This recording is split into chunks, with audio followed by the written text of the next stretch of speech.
Cycle पे सुल्तान वही फिर आएगा। मुहर लगा दो साइकिल पे सुल्तान वही फिर आएगा। मुहर लगा दो साइकिल पे सुल्तान वही फिर आएगा। मुहर लगा दो साइकिल पे सुल्तान वही फिर आएगा।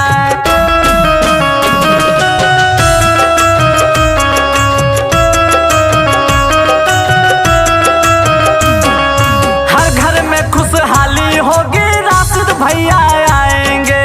राशिद भैया आएंगे हो, राशिद भैया आएंगे।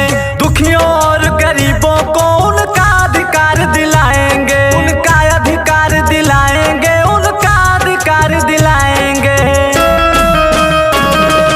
हर घर में खुशहाली होगी, राशिद भैया आएंगे। दुखियों और गरीबों को उनका अधिकार दिलाएंगे। कुर्सी होगी मगर वही, कुर्सी होगी वही मगर पैगाम ना बदला जाएगा। मुहर लगा दो साइकिल पे सुल्तान वही फिर आएगा।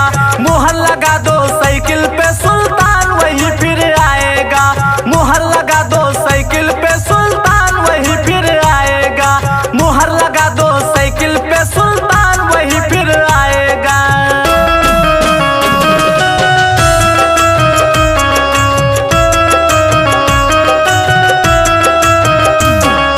साइकिल की रफ्तार बड़ी है, ये तो भरत कुंड जाएगी।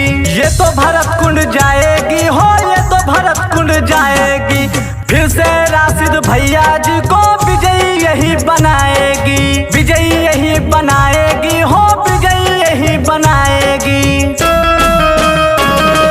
साइकिल की रफ्तार बड़ी है, ये तो भरत कुंड जाएगी। फिर से राशिद भैया जी को विजयी यही बनाएगी। कहता है ये राज देहाती,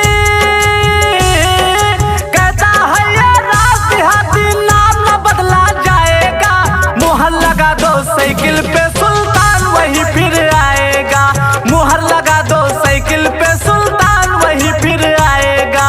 मुहर लगा दो साइकिल पे सुल्तान वही फिर आएगा।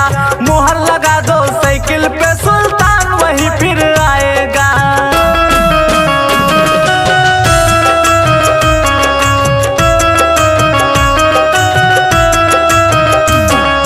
जन जन का ये नारा है, राशिद भैया प्यारा है। राशिद भैया प्यारा है हो, राशिद भैया प्यारा है। फिर से चेयरमैन बनेंगे, यही संकल्प हमारा है। यही संकल्प हमारा है, यही संकल्प हमारा है। जन जन का ये नारा है, राशिद भैया प्यारा है। फिर से चेयरमैन बनेंगे, यही संकल्प हमारा है। भादरसा का चेयरमैन,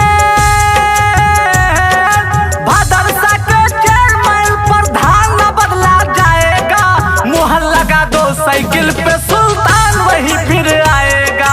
मुहर लगा दो साइकिल पे सुल्तान वही फिर आएगा। मुहर लगा दो